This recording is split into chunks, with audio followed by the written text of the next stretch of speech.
Sud Radio Parlons Vrai chez Bourdin, 10h30, 12h30, Jean-Jacques Bourdin. Merci vraiment d'être avec nous, il est 11h03. Emmanuel Macron annonce aujourd'hui le lancement d'une convention citoyenne sur la fin de vie. L'objectif, changer la loi avant la fin de l'année prochaine.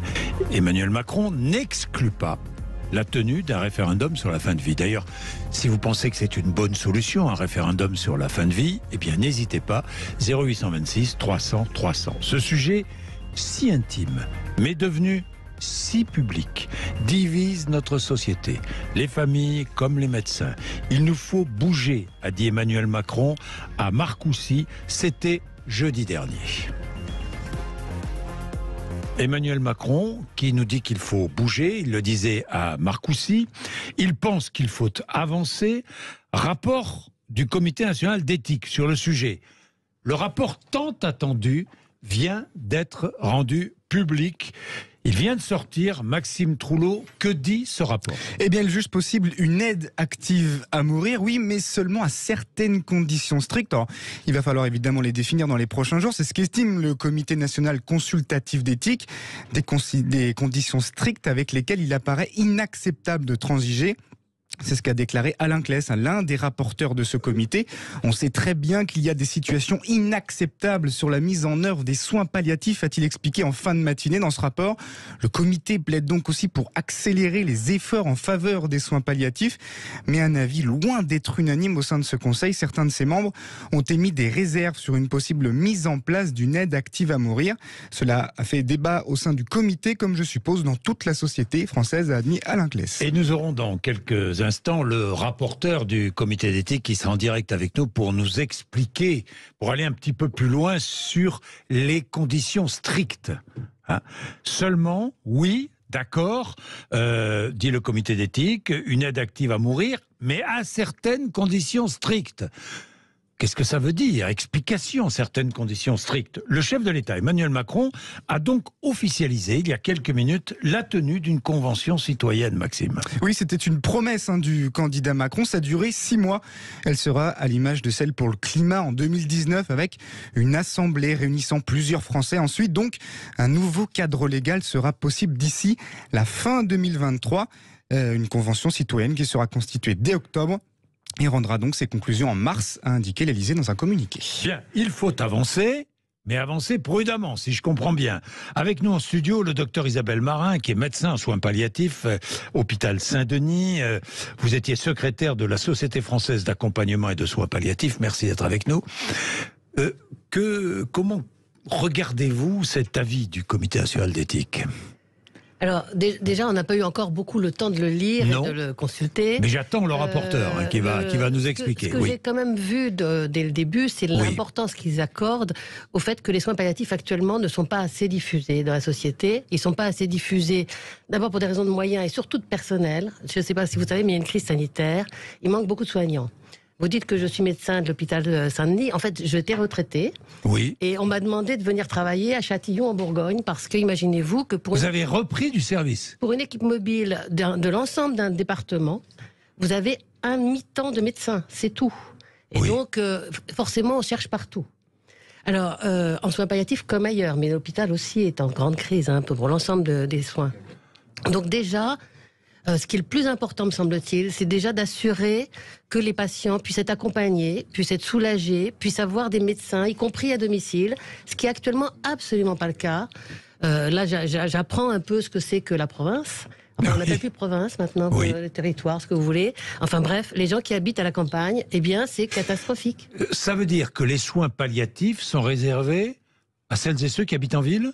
Non, ils ne sont pas réservés à celles et ceux qui habitent en ville. Oui, mais on va bénéficier de plus d'aide à mourir, parce que le soin palliatif, c'est un accompagnement vers la mort. C'est un accompagnement vers la mort. Non, c'est un accompagnement à la vie. C'est un accompagnement à la vie. Alors là, c'est très intéressant. Et pas du tout à la mort. Nous, on ne s'occupe pas du tout de la mort. On a les soignants. Les soignants s'occupent de la vie, pas de la mort. On ne peut pas. On est d'accord, mais le soin palliatif, c'est le dernier moment avant la mort. C'est le dernier moment de vie. Excusez-moi, mais c'est très important. Très important. C'est très important parce que tant qu'on est vivant, on a des choses à faire, on a des choses à dire, on a des choses à vivre. Oui. Et pas seulement une mort à venir qu'on ne vivra jamais d'ailleurs. Donc, ce qui est important, c'est d'accompagner cette vie. C'est de l'accompagner pour qu'elle soit le moins douloureuse possible, qu'elle soit le plus riche possible, qu'elle se passe dans les conditions qu'on veut. Par exemple, de rester à la maison si on le veut. Ce qui n'est pas très possible, y compris en ville actuellement. Oui. Parce que... Mais est-ce qu'on est mieux pris en charge dans les grands centres urbains qu'à la campagne aujourd'hui, sur ces questions-là? Ça, je peux pas vous dire. Je sais qu'il y a des trous. Oui. Je sais que j'étais dans un département aussi où il y a des trous sanitaires et pas de généralistes, par exemple, ou très peu de généralistes. Dans ces cas-là, vous savez très bien que vous n'avez pas de visite de médecin chez vous, que ça soit en Seine-Saint-Denis ou que ça soit actuellement à Châtillon, que je connais un peu mieux. Voilà. Oui. Donc c'est vrai que on est très, il y a une inégalité vis-à-vis des soins, de toute façon, Oui. et des soins palliatifs aussi. Bien. Alors, la loi, il y a une loi aujourd'hui qui encadre la fin de vie des malades incurables en France. Elle interdit l'euthanasie et le suicide assisté. Faut-il lever cette interdiction? C'est une grande question, mais je voudrais savoir ce que dit la loi, Maxime Trouleau. Aujourd'hui. Oui, eh bien, elle a pour but d'éviter l'obstination déraisonnable, c'est ce qu'on appelle aujourd'hui l'acharnement thérapeutique. Alors le patient peut donc accepter ou refuser un traitement avec une directive anticipée qu'il devra remplir au préalable quand c'est possible évidemment. Les traitements peuvent être suspendus seulement s'ils apparaissent inutiles ou disproportionnés. Selon la loi, également, le patient peut être endormi profondément avec des analgésiques, c'est-à-dire des médicaments extrêmement puissants qui servent à supprimer la douleur. Mais dans ces deux cas seulement, c'est-à-dire soit pour prévenir une souffrance, que l'on qualifie de réfractaire, soit lorsque le décès est imminent ou inévitable. D'ailleurs, la Haute Autorité de Santé a établi ce imminent à quelques heures ou quelques jours, une loi qui donc, selon ses opposants, ne permettrait pas de répondre à toutes les situations de fin de vie, créant ainsi de la souffrance. La loi Clay-Leonetti. Eh bien, justement, Alain Clay est le co-rapporteur de l'avis du Comité national d'éthique. Et nous avons essayé de l'appeler. Il sera là dans quelques instants pour nous expliquer précisément ce que veut dire le Comité national consultatif d'éthique qui a rendu son rapport il y a quelques minutes, avec le comité d'éthique qui, je le rappelle, juge possible une aide active à mourir à certaines conditions strictes. Et je voudrais insister là-dessus.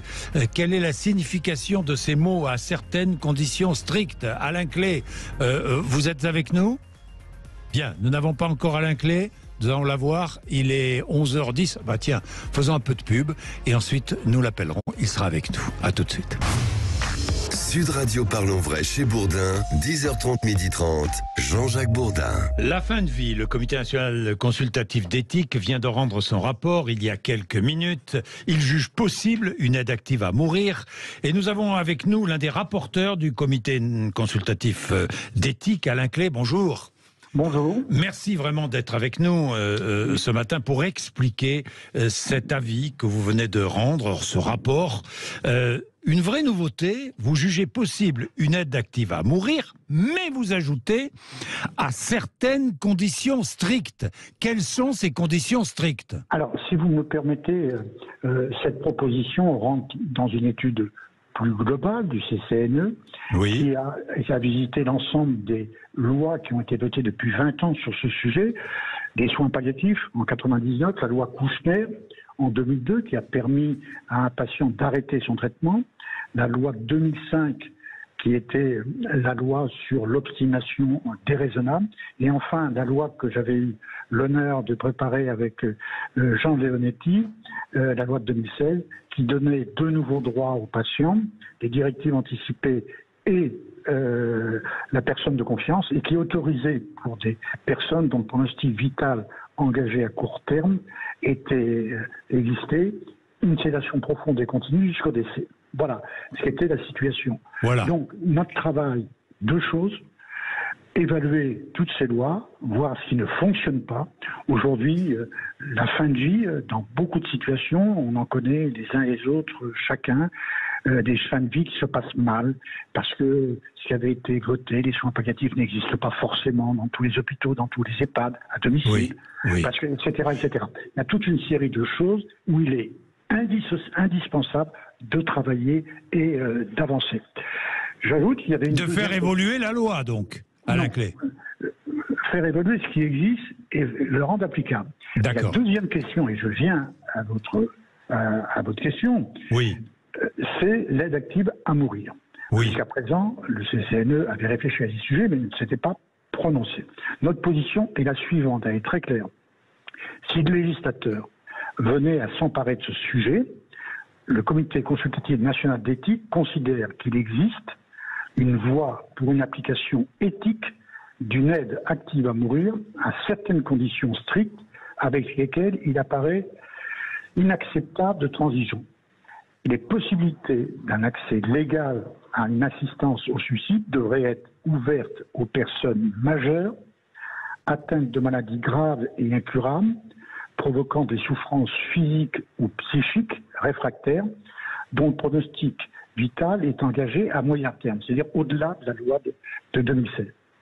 La demande d'aide active à mourir doit être exprimée par une personne disposant d'une autonomie de décision au moment de la demande de façon libre et éclairée et réitérée, analysée dans une démarche, dans un cadre de procédure collégiale. Le médecin en charge du patient et les autres professionnels de santé peuvent faire bénéficier, s'ils le souhaitent, d'une clause de conscience. Voilà concrètement ce qui a été écrit dans l'avis du CCNE. Bon, possibilité d'assistance au suicide, c'est ce que j'entends.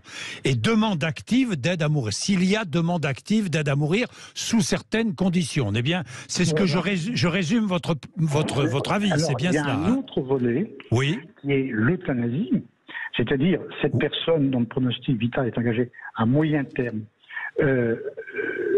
mais qui n'a pas la capacité physique de faire le geste. Il y a eu un débat au sein du CCNE, parce que là, pose la question de lever l'interdit. Voilà. Et vous dites non. Vous dites non. On ne lève pas l'interdit. On laisse le législateur entre deux possibilités. La première possibilité, c'est disposer d'un accès légal à l'euthanasie, sous les mêmes conditions un pronostic vital engagé à un horizon de moyen terme. D'autres estiment, ceux qui ont voté le même avis que moi, d'autres estiment que la loi ne doit pas établir d'exception à l'interdit de donner la mort et souhaitent que les décisions médicales fassent des cas exceptionnels, soient laissées, le cas échéant, à l'appréciation du juge. D'accord. Il y a l'aide active à mourir. J'ai compris. Oui, voilà concrètement des dispositions que nous proposons en ajoutant qu'on ne réglera pas ce sujet d'accompagnement de fin de vie en traitant uniquement l'aide active à mourir.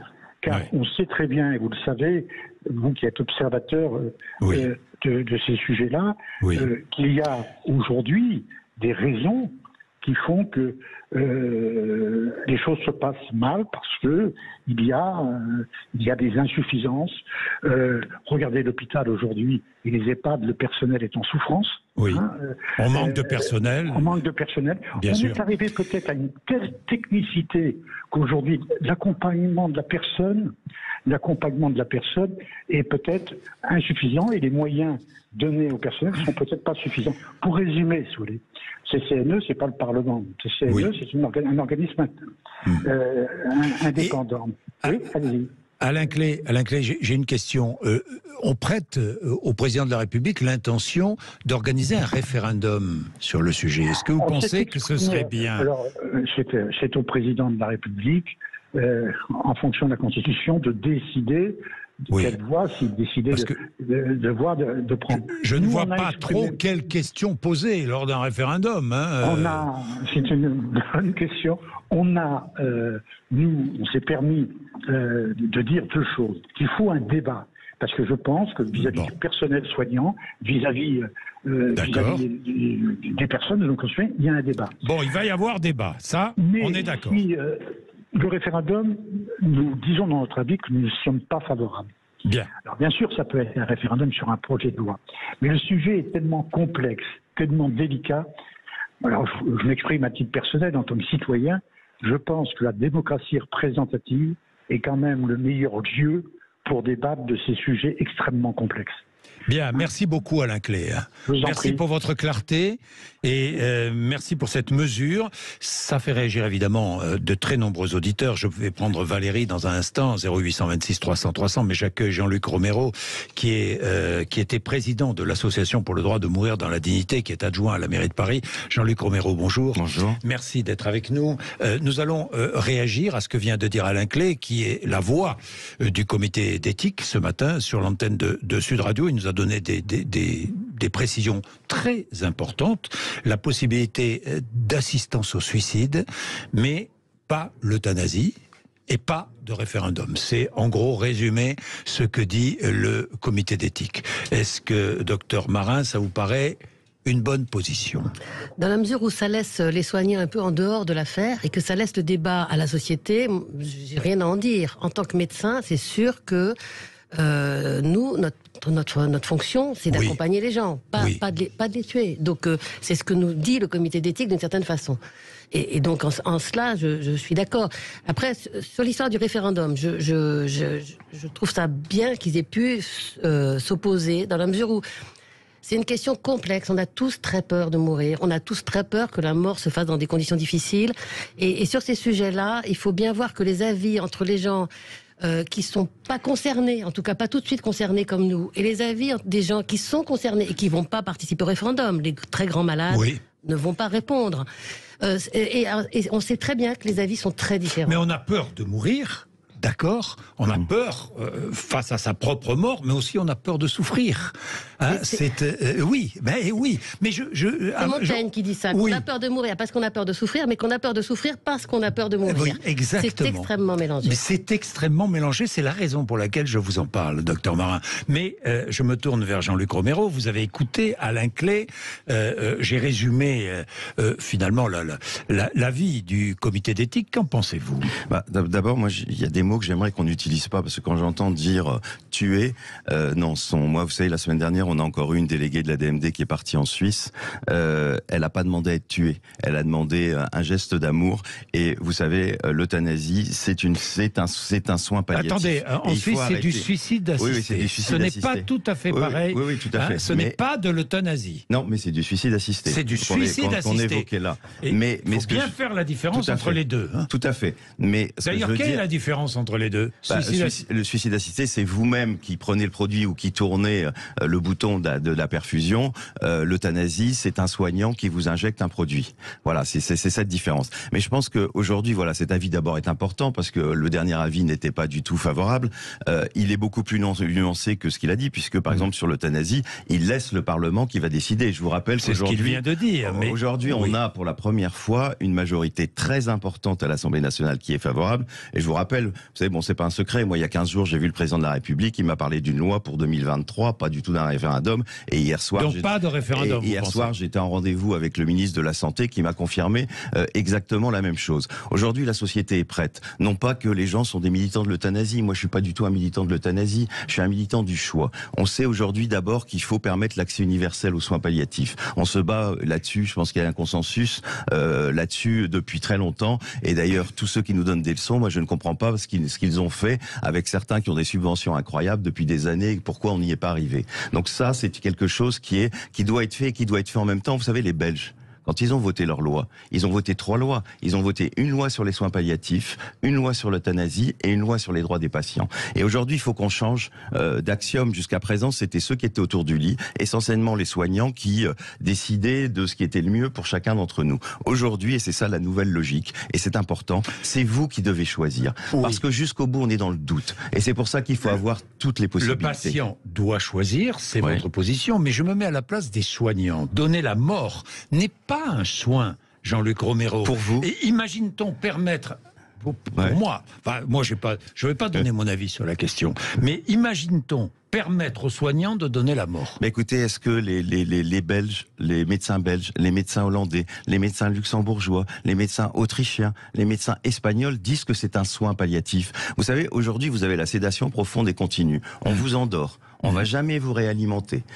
On va arrêter de vous hydrater. On attend que vos reins soient atteints. Parfois, certaines sédations peuvent durer 3 semaines. On sait que la personne va jamais se réveiller. Expliquez-moi la différence. Alors on nous dit, ah non, c'est pas du tout la même chose. On fait dormir les gens avant de mourir. Moi, je suis désolé, il y a un moment, il y a quand même une grande hypocrisie et certaines sédations sont utiles, certaines peuvent être extrêmement cruelles et il faut permettre aux gens de partir. Ce n'est pas tuer les gens, c'est les accompagner. C'est les accompagner, entourer des leurs. Et c'est pour ça qu'il y a tant de gens qui partent à l'étranger aujourd'hui pour cela et tant de gens malheureusement qui se suicident d'une manière violente. Écoutons les Français. Et les soignants, ils ont le droit de parler de ce débat. Mais je voudrais juste dire, ils seront tous respectés, les soignants. Alors qu'ils respectent enfin les patients, qu'ils respectent les gens, parce que c'est toujours de dire on ne sait pas ce que c'est. Vous savez, moi j'ai failli mourir plusieurs fois, et dans mon entourage. Alors arrêtons de dire, nous on sait, vous savez pas. Nous on sait autant parce qu'il n'y a pas d'experts sur cette question. Vous, Monsieur Bourdin, vous êtes autant expert qu'un médecin ou que moi-même, parce que c'est votre propre vie et votre propre souffrance. Donc écoutons aujourd'hui les Français qui veulent avoir le choix de pouvoir aller dans des soins palliatifs, et ça ils doivent avoir ce droit, ou d'éteindre la lumière à un moment, parce qu'ils n'en peuvent plus, que les perspectives qui viennent sont des perspectives de souffrance, et il n'y a pas un principe constitutionnel dans notre pays qui nous oblige à mourir le plus tard possible et dans la souffrance. Oui, docteur Marin, il y a des médecins dans les faits qui abrègent la vie. On le sait, ça existe, docteur Marin. Vous réagissez à ce que vient de dire Jean-Luc Romero. Est-ce qu'un médecin peut donner la mort ? Alors déjà, je voudrais remercier Jean-Luc Romero de dire que ça doit être le malade qui choisit. Parce que ça, je crois que c'est fondamental. Oui. Mais c'est fondamental pas seulement à la fin de la vie. Et ça, c'est le gros problème. C'est fondamental dès le début des traitements. Actuellement, dans ce dont on n'a pas parlé encore, c'est de l'obstination déraisonnable, qui est actuellement extrêmement importante.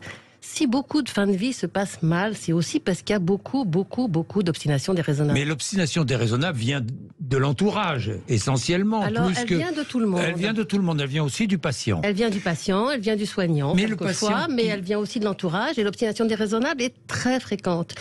J'ai travaillé longtemps dans Seine-Saint-Denis. En Seine-Saint-Denis, on n'avait aucune demande d'euthanasie. Par contre, on avait énormément de demandes d'obstination déraisonnable parce que les gens croient à la toute puissance de la médecine et croient qu'on peut toujours les sauver. Et l'euthanasie, c'est un peu, me semble-t-il, un peu comme l'envers de la même médaille. C'est-à-dire, on peut me sauver, et si on peut pas me sauver, il faut qu'on m'arrête. Alors, après, ce que vous dites que c'est pas un geste de tuer, comme vous le dites, on est chacun à une place différente. Moi, ça serait ma place, et pour ma place, ça serait ça. Je voulais juste faire référence à un article dans Ouest France. Vous ne serez pas obligé, docteur. Je voudrais juste faire référence à un article de Ouest France qui parlait des suicides très importants des vétérinaires. Il y a 3 fois plus de suicides dans les vétérinaires, même que chez les soignants. Et une des causes était le fait qu'ils devaient euthanasier les animaux. Alors ça, je crois que ça doit faire réfléchir. On n'a pas fait d'études comme ça chez les médecins canadiens, belges, etc. Il y a quelques études qui commencent à sortir, qui montrent le grand malaise des soignants. Il y a une étude à la SFAP. C'est toujours. Alors, donnez-nous les références de cette étude. Parce que c'est pas ce que disent les sociétés savantes de Belgique, de Hollande, qui d'ailleurs ont du mal à comprendre vos positions. Excusez-moi, quand vous voyez ces équipes qui, à un moment, comme vous d'ailleurs, peut-être de très bonne foi au départ, disaient on est absolument opposés. Et puis à un moment, ils se sont mis à écouter. Vous venez de dire tout à l'heure quelque chose qui est quand même assez incroyable. Chaque fois que je vois une responsable de soins palliatifs, elle dit moi, j'ai jamais de demande d'euthanasie. Alors c'est sûr, vous êtes certainement la meilleure des médecins, et j'en suis sûr que vous êtes une excellente médecin, mais arrêtez de dire n'importe quoi. C'est quoi tous ces gens qui regardez dans les faits divers, qui se suicident, qui sont très malades, etc., et qui partent à l'étranger? On les a pas inventées, ces histoires. Elles sont chaque semaine, elles sont là. Donc ne dites pas qu'il n'y a pas de demande, qu'à un moment il n'y a pas des souffrances. Quand vous avez une maladie de Charcot, comprenez qu'il y a certaines personnes qui à un moment veulent pas aller au bout de ces souffrances et veulent partir. C'est une réalité. Et ne dites pas qu'il n'y a pas de demande. Ça, c'est de la propagande. Ce n'est pas la réalité des choses. Et des demandes, vous savez, moi, j'ai vécu le VIH. J'ai vu tous les jeunes de 20 ans, 25 ans qui demandaient à partir au moment où c'était pas possible. Et il y avait des médecins compatissants qui les aidaient. Alors, ne dites pas ça. C'est une minorité. On est tous d'accord pour dire qu'il faut des soins palliatifs. Mais ne dites pas qu'il n'y a pas de demande. Jean-Luc Romero, docteur, vous allez pouvoir répondre brièvement parce que je veux faire une page de pub comme ça. Nous allons pouvoir accueillir derrière Emmanuel Hirsch, qui est professeur d'éthique médicale, qui va nous parler d'éthique, parce que ça soulève des problèmes de solidarité, de liberté individuelle, d'autonomie. Évidemment, ces questions de fin de vie. Emmanuel Hirsch a réfléchi à tout cela. Puis je vais prendre Valérie aussi, qui est à Garches, qui est contre l'euthanasie. C'est immoral, nous dit Valérie, qui est ingénieure en informatique. Docteur Marin, vous répondez à Jean-Luc Romero et on observe une pause. J'ai pas dit qu'il n'y a pas de demande. J'ai dit qu'il se trouve que je travaille dans le 93 et que c'est pas les mêmes demandes, en effet, Français. Regardez en Belgique, par exemple, c'est les Flamands qui demandent l'euthanasie, pas les Wallons. Alors, c'est très culturel et ça peut être lié aussi à une question de valeur de société, etc. Moi, je travaillais dans une société très multiculturelle qui était la Seine-Saint-Denis, qui était la Saint-Denis, où les malades n'avaient pas cette demande-là. Je suis désolée, pour moi, l'euthanasie, c'est une demande de nantis, en effet, c'est vrai. De nantis. Bien, Isabelle Marin Alain Koch, et Jean-Luc je pense pas Romero. que j'ai accompagné en Suisse, je pense pas, vous rappelez-vous de cette affaire, je pense pas que c'était un nanti, c'était un type qui vivait de minima sociaux, qui était une personne en situation de handicap. Oui, mais encore une fois, pas des choses comme ça, parce que vous vous rendez compte, c'est terrible pour les personnes qui meurent, dire que c'est des nantis qui demandent à mourir, quand vous avez vu toutes ces personnes qui ont voulu en mourir du VIH, mais vous vous rendez compte, dire ça, des nantis, non, c'est n'importe qui, parce que la souffrance touche n'importe qui, que vous soyez riche ou pauvre. Jean-Luc Romero, c'est vrai que c'est les nantis qui peuvent aller à l'étranger. Docteur Isabelle Marin, nous allons prendre Emmanuel Hirsch juste après la pause, 11h31, mais je donnerai la parole à Valérie, la première, qui nous a appelé 0826 300 300. Vous n'hésitez pas, vous êtes sur Sud Radio, à tout de suite. Il est 11h35, la fin de vie, 0826 300 300. Témoignage de Valérie, qui est à Garches, dans les Hauts-de-Seine, qui est ingénieure en informatique. Bonjour Valérie. Bonjour Jean-Jacques. Merci vraiment d'être avec nous, Valérie. Que dites-vous sur ce sujet, à la fois, je le disais en introduction, si intime et si public? Moi, je dis deux choses et j'ai un double point de vue. J'ai un point de vue humaniste qui consiste à dire on ne doit pas porter atteinte à la vie des gens. Donc, je suis fondamentalement contre l'euthanasie et je suis aussi assez contre ce qu'on appelle l'aide active de fin de vie. Je pense que le problème derrière ces questions-là, c'est la souffrance de la personne. Et nous avons, notre société collectivement, le devoir de soulager les gens pour qu'il n'y ait pas de souffrance physique et psychologique. Et pour répondre à M. Romero qui disait mais il y a des demandes, il y a des gens qui partent à l'étranger, etc. Pour moi, c'est la traduction de gens qui n'en peuvent plus psychologiquement, donc ils sont dans une phase de dépression à un tel niveau qu'ils sont prêts à perdre la vie. Et pour moi, c'est un mal de notre société qui part de la souffrance psychologique, de l'isolement, de la solitude. Vous dites, Valérie, si je vous comprends bien, il faut savoir accepter la souffrance psychologique, la souffrance physique. La souffrance, c'est... Valérie? Non, je dis pas ça. Non, je dis pas ça. Je dis notre société doit supprimer la souffrance physique en aidant les patients à ne pas souffrir. Aujourd'hui, je pense que la médecine et la science ont tout ce qu'il faut pour permettre aux gens de ne pas souffrir déjà physiquement. Et la deuxième chose, c'est la souffrance psychologique. Elle vient souvent d'un isolement, d'une solitude, d'un mal-être, parce que les gens peuvent être seuls, parce que les gens peuvent manquer d'amour autour d'eux, ils peuvent manquer d'humanité autour d'eux aussi. Et c'est ça qui fait qu'il peut y avoir une souffrance psychologique qui pousse les gens, des fois, à vouloir en finir. Mais ça ne fait que révéler le fait qu'il y a une insuffisance de notre société à aider les gens, aussi bien psychologiquement que physiquement. Et merci Valérie. Le deuxième point que je voulais vous dire, c'est le point spirituel qui est très important. Oui. N'oubliez pas que dans les 3 grandes religions monothéistes, il est dit que le souffle est divin et qu'on n'a pas le droit de retirer même une respiration à un être humain. Alors ça, c'est une autre dimension, c'est une dimension spirituelle et religieuse qui n'entre pas en ligne de compte pour tout le monde, hein, Valérie. Vous le reconnaissez, on est bien d'accord. Bien, merci beaucoup Valérie, dans tous les cas. Emmanuel Hirsch, bonjour professeur. Bonjour Jean-Jacques Bourdin. Comment allez-vous, Emmanuel Hirsch? Je vais bien. Dans le contexte difficile qu'on vit aujourd'hui, c'est difficile de l'affirmer. Bon, alors Emmanuel Hirsch, nous parlons de la fin de vie et nous parlons, avec vous évidemment, vous êtes professeur d'éthique médicale, des questions éthiques. Ça soulève, à mon sens, 3 sujets. La solidarité, la liberté individuelle et l'autonomie. Êtes-vous d'accord? Tout à fait. J'observe que vous êtes un grand éthicien. Je ne pense pas qu'on s'exprime aujourd'hui en tant que professeur d'éthique. Je n'ai aucune légitimité particulière et je dois dire d'emblée que si je suis confronté à titre personnel ou pour un proche aux situations qu'on évoque aujourd'hui, je ne sais pas quelle sera ma position.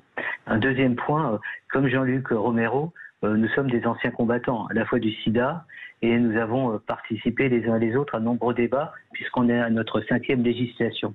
Et je me place, et je vais répondre à votre question, dans la perspective où il va falloir maintenant qu'on s'organise avec une nouvelle loi de dépénalisation de l'euthanasie, puisque c'est assez évident. Et vous savez que le Parlement, en avril 2021, avait déjà voté l'article 1 du texte qui serait une référence.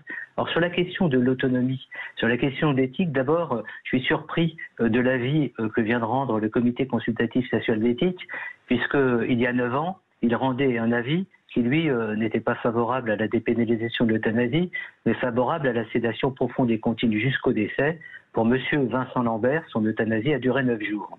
Donc il y avait quelque chose d'indécent, au nom de l'éthique, à valider, à légitimer une démarche dont, je le disais, et Jean-Luc le sait très très bien, qu'elle n'était pas tenable et qu'il était évident qu'on allait légiférer sur l'euthanasie dans la mesure où elle serait préférable à une sédation profonde et continue jusqu'au décès.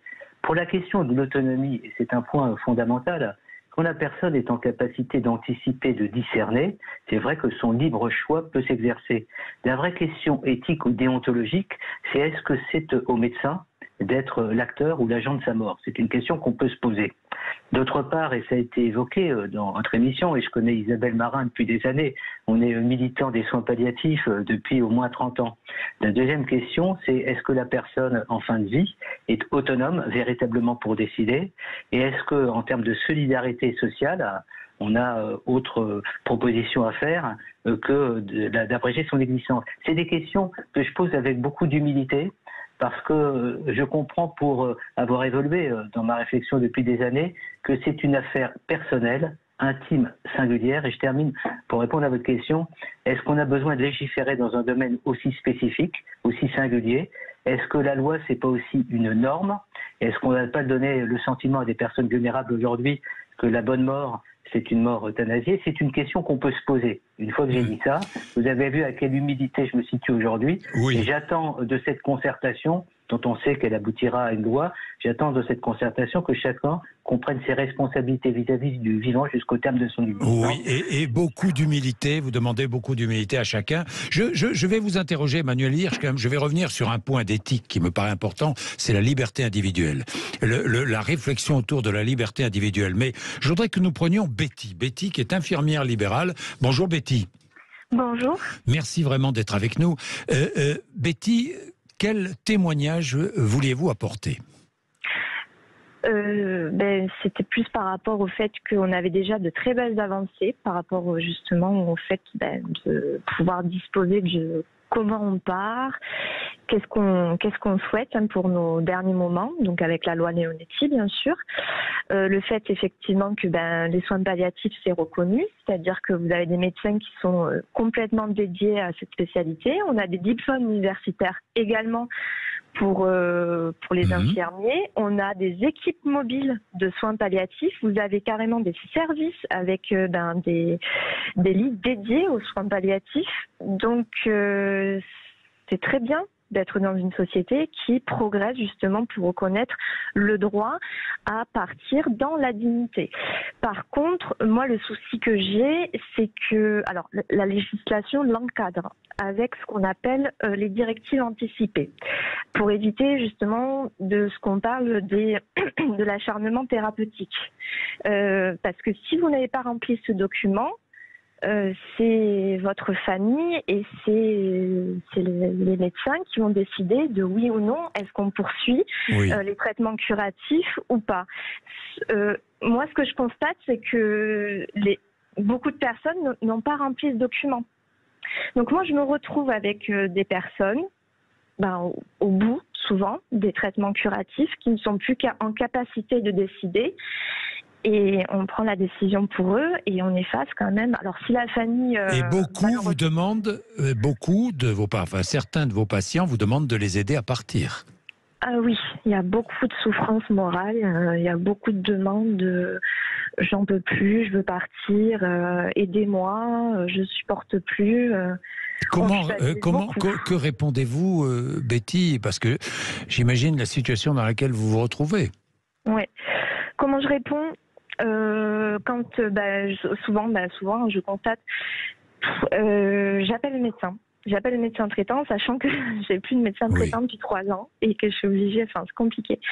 Et les médecins sont très loin, ne peuvent pas se déplacer puisque je suis en zone rurale. Est-ce que vous en souffrez vous-même moralement? Oui, beaucoup.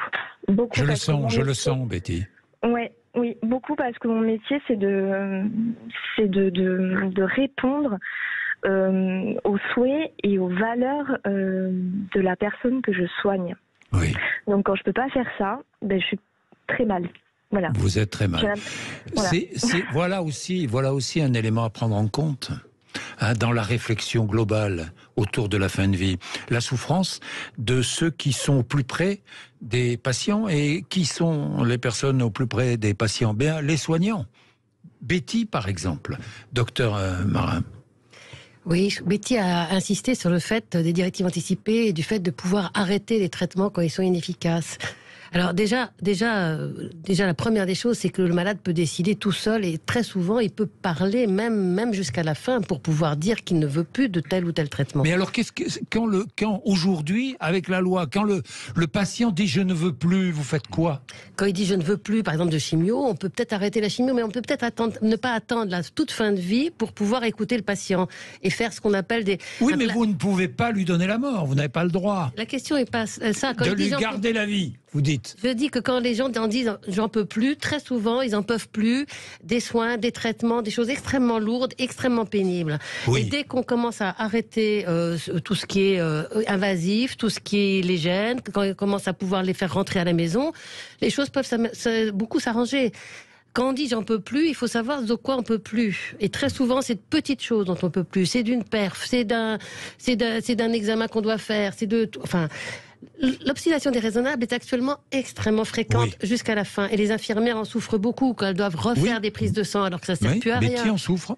Quand elles doivent repiquer quelqu'un. Mais Betty souffre aussi parce qu'elle n'a pas de réponse peut-être suffisante. Elle dit aussi je dis pas qu'elle n'a pas de réponse. Je dis qu'elle n'a pas de réponse suffisante, c'est ça. Et elle dit aussi qu'elle n'a pas de médecin. Donc déjà peut-être, si on pouvait apporter des soins corrects à tout le monde, y compris des médecins au chevet des gens qui vont mal, ça serait déjà important, me semble-t-il.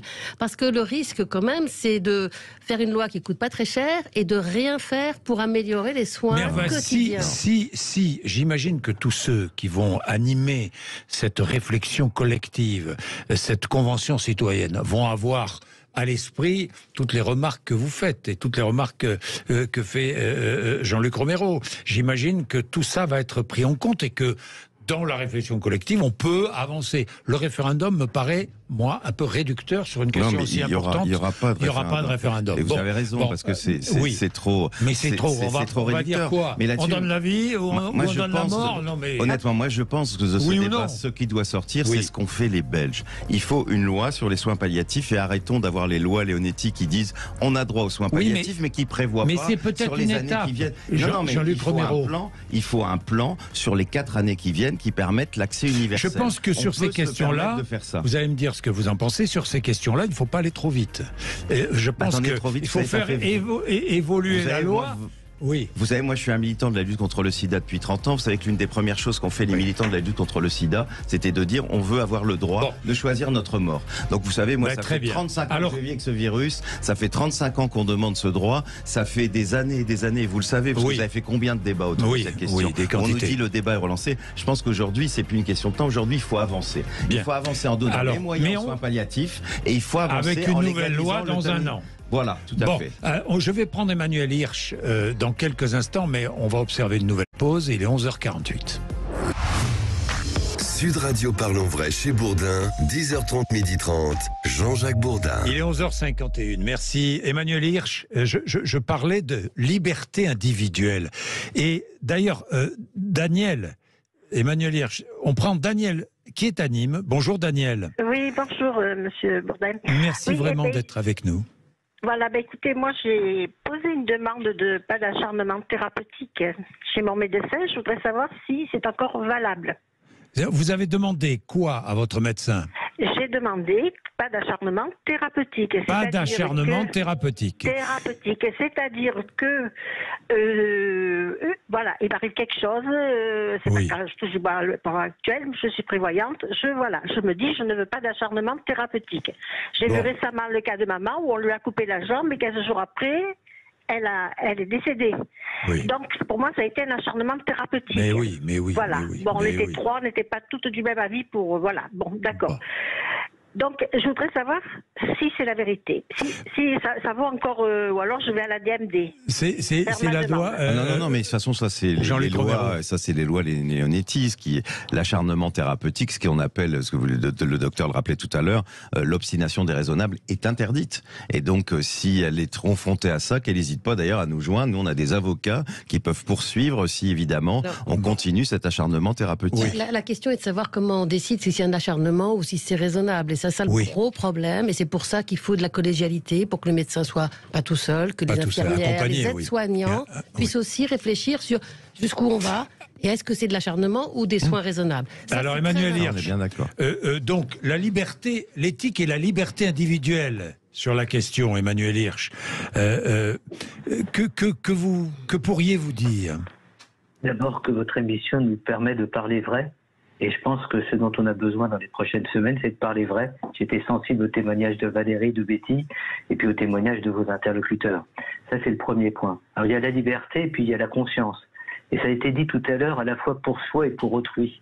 Parce qu'il ne faut pas oublier aussi les proches, et que signifie aussi la demande de mort pour les proches qui ont le sentiment qu'ils ne pourront pas abandonner l'être cher jusqu'au terme de son existence. C'est une question qui n'a l'air de rien, mais qui est importante. Vous avez également dans la question du suicide, de la liberté, la question du suicide médicalement assisté. D'ailleurs, l'avis du CCNE, comme son avis précédent d'il y a 9 ans, aborde cette question. Donc, ce que je voulais vous dire en termes de liberté, ce qui me semble important dans la démocratie, c'est que chacun ait la liberté de s'exprimer et la liberté de ne pas dépendre demain d'une loi qui semblerait indiquer la norme.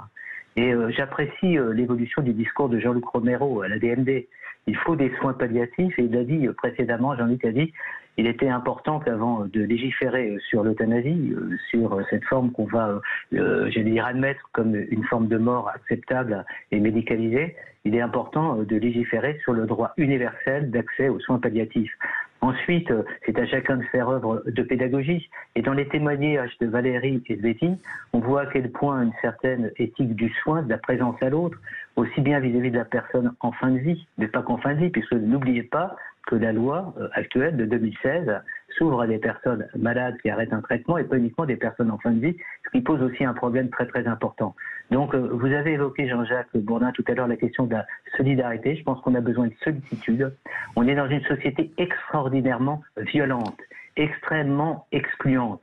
Et je trouve que le bien commun devrait cultiver un certain art aujourd'hui de l'empathie, de la sollicitude. Je ne suis pas certain que le débat qui va s'ouvrir maintenant, s'il est mal pris, soit un débat qui rassemble, qui réconcilie, même si le président de la République, j'ai bien compris, et c'est la conclusion de mon livre sur faut-il autoriser l'euthanasie, a considéré que c'était opportun, politiquement, pas éthiquement, politiquement, qu'il y ait ce débat et surtout qu'il y ait cette forme de consentement à une évolution législative. De toutes les façons, je termine sur ce point, Jean-Luc Romero le sait très très bien, on en a parlé, la loi de 2016 était absolument intenable, c'était une loi du compromis et de la compromission, et insoutenable sur le terrain, y compris dans le domaine des soins palliatifs, puisque les soins palliatifs, c'est pas la sédation profonde et continue, c'est le lien maintenu jusqu'au terme de l'existence. Donc on fait aujourd'hui que valider une situation, et je trouve très regrettable que le CCNE change d'opinion aujourd'hui, alors que si vous regardez encore une fois l'avis d'il y a 9 ans, il allait avec les mêmes arguments, il n'a pas renouvelé son registre sur un refus de l'euthanasie. Bien, merci beaucoup Emmanuel Hirsch, professeur.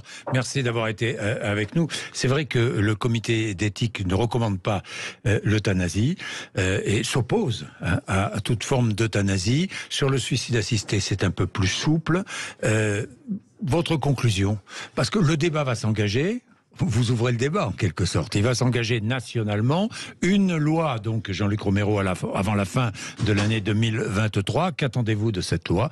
Et je poserai la même question au docteur Marin. Tout simplement une loi qui permet l'accès universel aux soins palliatifs, qui place la volonté de la personne en fin de vie au centre des décisions et qui permettent la légalisation de l'euthanasie et du suicide assisté. Et c'est le Parlement qui décidera. Et il y a aujourd'hui une immense majorité de députés qui souhaitent cette loi. Et j'espère donc qu'elle sera adoptée en 2023, comme le président de la la République s'y est engagé. Quel est votre souhait, docteur Marin? L'accès universel aux soins palliatifs, c'est pas une loi, c'est des moyens, c'est des gens, c'est aussi de l'argent. Parce qu'il faut les moyens. On a déjà des lois sur l'accès universel aux soins palliatifs. C'est la loi de 99. Il faut que la loi de financement de la Sécu le fasse, parce que sinon ça ne sert à rien. Il faut que la loi soit respectée. Et pour ça, non seulement il faut des moyens, mais il faut aussi que la culture palliative puisse s'immiscer dans toute la culture médicale et qu'on puisse arrêter de penser à la médecine comme une pure technique. Bien. Et plus comme du soin et du soin aux patients, de la sollicitude, comme a dit Emmanuel. Bien, merci beaucoup. Merci, je voulais vous remercier pour la tenue de ce débat et la qualité des intervenants et la qualité de nos auditeurs, nos auditrices qui nous ont appelés au 0826 300 300. Moi, je suis fier, je suis d'abord content d'être ici, de pouvoir librement engager ces débats-là qui doivent être engagés. Merci, il est 11h57, merci d'être venu nous voir. 11h57, dans un instant, un peu d'infos, les courses, la météo, et puis nous aborderons d'autres sujets. Merci d'être là.